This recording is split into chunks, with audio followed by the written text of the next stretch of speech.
ഷെഫീഖ് റോഡാണ് നമ്മുടെ വെല്ലപ്പുഴയിൽ ഇന്നും കൊണ്ട് സ്റ്റാർട്ട് ചെയ്തിട്ടുണ്ട് കേട്ടോ. ഇവിടെ നിന്ന് നമ്മൾ ചെയ്യുന്നത് പോളികാർബണിന്റെ പരിപാടിയാണ്.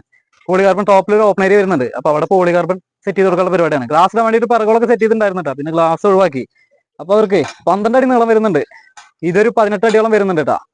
അപ്പോൾ ആ ഒരു അളവിക്ക് നമ്മൾ സെറ്റ് ചെയ്തെടുത്തിട്ടുണ്ട്. 3 16 ഗേജും 1.5 മുക്കാലിന്റെ ഇനി മുക്കാൽക്ക് മുക്കാലും. ഈ പുറഭാഗത്ത് വരുന്ന പാണ്ടല്ലോ കാഴ്ചഭാഗം താഴ്ത്തുനിന്ന് കാണുന്ന ഇത്ര ഭാഗം കേട്ടോ 2 അടി. ആ 2 അടി നമ്മൾ ചർവറ ചെയ്തെടുത്തിട്ടുണ്ട്. 3/4 ഇഞ്ച് കൊണ്ടേ ഗുണാന്ന് അടിച്ചിട്ടുണ്ട്. അതിന് കുറച്ച് ടൈം പോയത് ഇന്നിപ്പോ രാവിലെ തുടങ്ങിയാ. അപ്പൊ സെറ്റിംഗ് കഴിഞ്ഞ് പിന്നെ ഈ കുറച്ച് ഭാഗം വെൽഡിങ് കഴിഞ്ഞു. ഇപ്പൊ കുറച്ച് ഭാഗം കൂടി ഫുൾ വെൽഡ് ചെയ്യാനുണ്ട്. അങ്ങനെ കുറച്ച് പരിപാടി കൂടി ഉണ്ട് കേട്ടോ. പിന്നെ താഴത്തെ അതിന്റെ ബാക്ക് സൈഡ് ഷീറ്റ് ഇടാനുണ്ട്. അങ്ങനെ കുറച്ച് പരിപാടികളുണ്ട്. അപ്പൊ ഇതിന് കംപ്ലീറ്റ് വർക്ക് ചെയ്യുന്ന വിഷയം നമ്മൾ കാണിക്കുന്നതായിരിക്കും കേട്ടോ. വീഡിയോ കാണാനായിട്ട് ചാനൽ ഒന്ന് ഫോളോ ചെയ്യുക, സപ്പോർട്ട് ചെയ്യുക. ഓക്കെ. ഒരു 100 കൈ നീട്ടി മാറിൽ ചേർക്കാം നിറതിങ്കള ഏതോ